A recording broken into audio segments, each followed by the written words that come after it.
നമസ്കാരം. മലയാളി വാർത്തയിലേക്ക് സ്വാഗതം. ഏത് നിമിഷവും ഹമാസിനെതിരെ ഘോരയുദ്ധം തുടങ്ങാൻ സജ്ജരായിരിക്കാനും അവധിയിൽ പോയവർ സൈനിക ക്യാമ്പിലേക്ക് ഉടൻ മടങ്ങിവരാനും ഇസ്രായേൽ സൈന്യത്തിന് നിർദ്ദേശം. കരാറുകൾ റദ്ദാക്കി ഇസ്രായേൽ ഇന്നോ നാളെയോ പലസ്തീനെതിരെ അടുത്ത പോരാട്ടം പുനരാരംഭിക്കാനുള്ള സാധ്യതയേറെ. അവശേഷിക്കുന്ന ഇസ്രായേലി ബന്ദികളെ വിട്ടു നൽകില്ലെന്ന നിലപാട് ഹമാസ് സ്വീകരിച്ചതോടെ പശ്ചിമേഷ്യയിൽ വീണ്ടും യുദ്ധകാഹളം മുഴങ്ങുകയാണ്. അങ്ങനെയുണ്ടായാൽ അവശേഷിക്കുന്ന ഇസ്രായേലി ബന്ദികളെ ഹമാസ് വധിക്കാനുള്ള സാധ്യത ഏറെയാണ്. ഏത് നിമിഷവും ഇസ്രായേലും ഹമാസും തമ്മിൽ പോരാട്ടം തുടങ്ങുമെന്നതാണ് നിലവിലെ സാഹചര്യം. ഇസ്രായേലുമായുള്ള വെടിനിർത്തൽ കരാർ വ്യവസ്ഥയിൽ നിന്ന് ഹമാസ് പിന്നോട്ട് മാറിയെന്ന് മാത്രമല്ല, ബന്ദികളെ മോചിപ്പിക്കില്ലെന്ന് പരസ്യമായി പ്രഖ്യാപിക്കുകയും ചെയ്തിരിക്കുന്നു. വെടിനിർത്തൽ കരാറിന്റെ ഭാഗമായുള്ള രണ്ടാം ഘട്ട ചർച്ചകൾ നടന്നു വരുമ്പോഴാണ് പശ്ചിമേഷ്യയെ കൂടുതൽ ആശങ്കയിലാക്കിക്കൊണ്ടുള്ള ഹമാസിന്റെ അപ്രതീക്ഷിതമായ നീക്കം. തടവുകാരുടെ കൈമാറ്റം വൈകിപ്പിക്കുക, ഗാസയിലെ ആശുപത്രികൾക്ക് മറ്റു വേണ്ട അടിയന്തര സഹായം തടയുക, വടക്കൻ ഗാസയിലേക്ക് മടങ്ങുന്ന പലസ്തീനികൾക്ക് നേരെ ആക്രമണം നടത്തുക, രണ്ടാം ഘട്ട വെടിനിർത്തൽ ചർച്ചകൾക്ക് വിഘാതം സൃഷ്ടിക്കുക എന്നിവ കരാർ ലംഘനമാണെന്ന് ഹമാസ് സൈനിക വിഭാഗത്തിന്റെ വക്താവ് അബു ഉബൈദ പറഞ്ഞു. വെടിനിർത്തൽ കരാറിലെ വ്യവസ്ഥകൾ ഇസ്രായേൽ ലംഘിച്ചെന്ന് ആരോപിച്ചാണ് ഹമാസിന്റെ നീക്കം. ഗാസ മുനമ്പിലേക്ക് തിരികെ എത്തിയവരെ ഇസ്രായേൽ തടഞ്ഞെന്നാണ് ഹമാസ് ആരോപിക്കുന്നത്.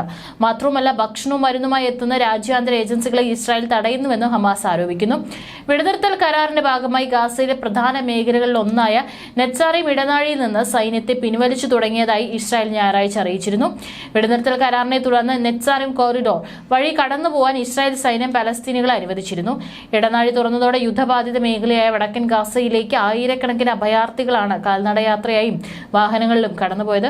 അതേസമയം എല്ലാ ബന്ദികളെയും ഹമാസ് വിട്ടയച്ചില്ലെങ്കിൽ ഇസ്രായേൽ ഹമാസ് വെടിനിർത്തൽ അവസാനിപ്പിക്കുമെന്ന് അമേരിക്കൻ പ്രസിഡന്റ് ഡൊണാൾഡ് ട്രംപ് മുന്നറിയിപ്പ് നൽകി.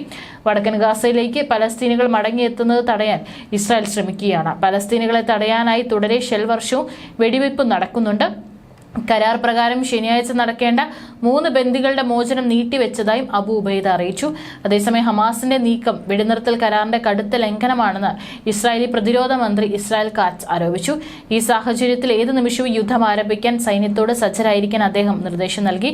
ശനിയാഴ്ച കരാർ പ്രകാരം ബന്ദികളെ കൈമാറിയില്ലെങ്കിൽ പ്രത്യാഘാതം ഗുരുതരമായിരിക്കുമെന്നും പ്രതിരോധ മന്ത്രി പറഞ്ഞു. ഹമാസിന്റെ അപ്രതീക്ഷിത പ്രഖ്യാപനത്തിന് പിന്നാലെ ടെലവീവിൽ ബന്ദികളുടെ കുടുംബാംഗങ്ങൾ ഒത്തുചേർന്നു. വെടിനിർത്തൽ ധാരണയിൽ നിന്ന് പിന്മാറരുതെന്ന് സർക്കാരിന് മേൽ സമ്മർദ്ദം ചെലുത്താനാണ് അവരുടെ നീക്കം. ബന്ദികളുടെ മോചനം പ്രതിസന്ധിയിലാക്കാൻ അനുവദിക്കില്ലെന്ന് ചൂണ്ടിക്കാട്ടി ബന്ധുക്കൾ ടെൽ അവീവിൽ വൻകിട റാലിയും നടത്തി.